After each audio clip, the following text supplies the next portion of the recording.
teu bisa muka panto gara-gara aya nini-nini. Borong geus atoh dak aya dadahareun dina kulkas teh, dina tukang ngencai teh. Ari dibuka teh si horeng mah geuninganan eta teh Lego dak anu laleutik ditoplesan.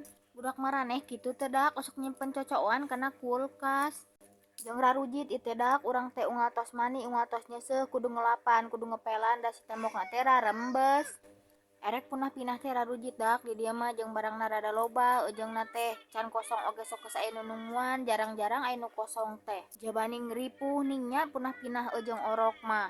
Keur masak sangu goreng anu baheula sok dijieunkeun ku indung urang dak tapi rasana mah keukeuh henteu sarua henteu ngeunahan baheula urang keur budak. Lamun rek mangkat sakola teh sarapan teh lamun teu sangu haneut jeung bala-bala nya nasi goreng anu bodas kitu dak baheula mah lamun teu kaburu teh diplastikan di daharna teh bari leumpah. Urang teh pernah baheula teh indung urang teh geus mangkat ka sawah anu mangmasakeun sangu goreng teh bapa urang ari pek mameureun si minyakna teh loba teuing. Di jalan teh nyak celakaan sia da kana rok tapi eta teh kenangan anu moal bisa diulang deui sakitu heula we nya.